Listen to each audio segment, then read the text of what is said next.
My name is Miriam. I am 21 years old. I live in an old part of Kabul, where the streets are narrow and the walls are full of stories. Every evening, when the sun starts to go down, the light turns soft and golden. That's the hour I used to love the most, because it was the time when I met Armin. Armin was a photographer. He said the world was full of broken beauty, and his camera was his way of keeping it alive. He was tall, calm, with eyes that always looked like they were dreaming. When he smiled, the whole world seemed lighter. He used to tell me, "Miriam, one day I will take your picture, and it will be the best one I ever take." I always laughed and said, "You've said that 100 times." But that evening, he said it again, and it became the last thing he ever said to me. That day was cold. The wind carried dust through the streets, and the old lamps flickered weakly. We walked together through the same alley where we always met. The smell of tea came from the small shop at the corner. I wore a red scarf because Armin said red looked alive, even in the dark. He carried his camera around his neck, the one he treated like a child. He stopped near a broken wall, where yellow light from a street lamp painted our shadows. "Here," he said softly, "let's take one photo together. Not of you alone. This one will be us." His voice was gentle, but his eyes had a strange sadness in them, like he knew time was running out. I didn't think much of it. I just nodded and stood beside him. He set the timer, 10 seconds. We stood close. I could hear his heartbeat, fast and real. The red light on the camera blinked slowly. 9, 8, 7. We smiled at each other. 6, 5, 4. I whispered, "Don't make a silly face." He laughed.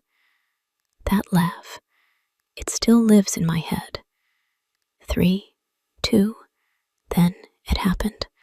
A sound split the night, sharp, sudden, like the sky itself cracked open. I didn't even know what it was at first. Then I saw it. The flash, the smoke, the echo bouncing through the narrow alley. Armin's body jerked. His eyes widened. The camera slipped from his hands. I froze. For one heartbeat, I thought it was nothing. Then he fell. His body hit the ground, hard and final. I screamed his name, but my voice drowned in the chaos. My knees hit the stones beside him. I saw blood. Too dark. Too much. His hand reached for me once, then stopped halfway, still open, like he wanted to touch my face but never could. The street went quiet, except for my sobs. The smell of smoke burned my throat. I called for help, but no one came. People were afraid. Everyone hid. I sat there, holding his head in my lap, my hands trembling. His camera lay beside us. The lens cracked, but the red light still blinking. It was still counting time, even when his time had ended. When I picked it up, my fingers were shaking so hard I almost dropped it. I didn't look at the photos. I just held it close. That was the last thing that was still warm. The camera, still carrying his touch. Later, I went home, but I was not the same person. I didn't sleep that night. I sat by the window, the camera on my knees. Every few minutes, I replayed that sound in my mind, the sound that took him away. I didn't cry, not at first. I just stared at the wall and whispered, "Why?" Days turned into weeks. The city moved on. People forgot, as they always do, but I couldn't. I couldn't even look at a camera without my chest tightening. Armin's mother came to me once. She said, "He loved you. You must live for him now." I nodded, but inside, I didn't know how to live anymore. One evening, I gathered my courage and turned on his camera. My hands were cold. The screen flickered, and the photos appeared.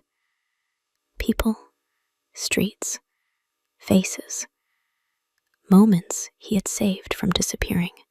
Then I found it. The last photo. The one we took that night. My heart stopped.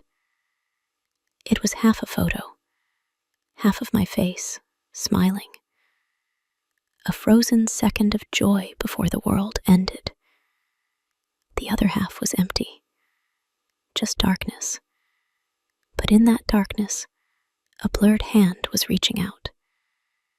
His hand, caught in motion, never touching me, hanging in the air like a promise that was never kept. I stared at it for hours. My tears fell on the screen, mixing with dust and blood stains that had never washed away.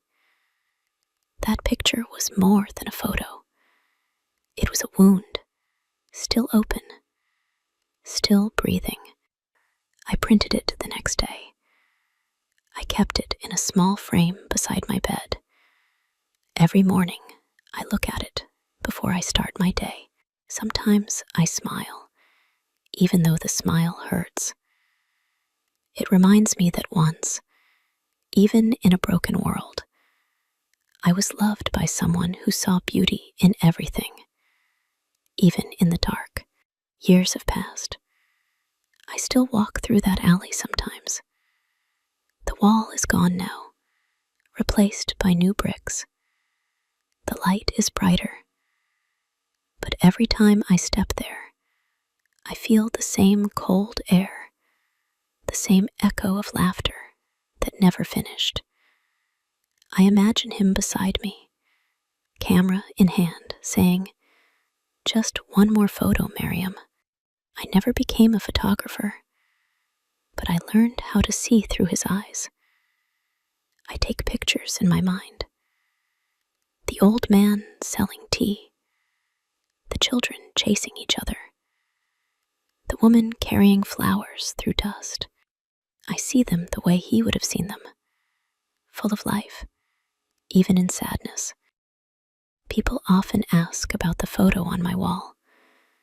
They say, "It's beautiful but strange. Why is only half of it complete?" I just smile and say, "Because love is like that. Sometimes it stays unfinished, but still, it's real." Some nights, I dream of him. We are standing in that same alley again. The light is soft.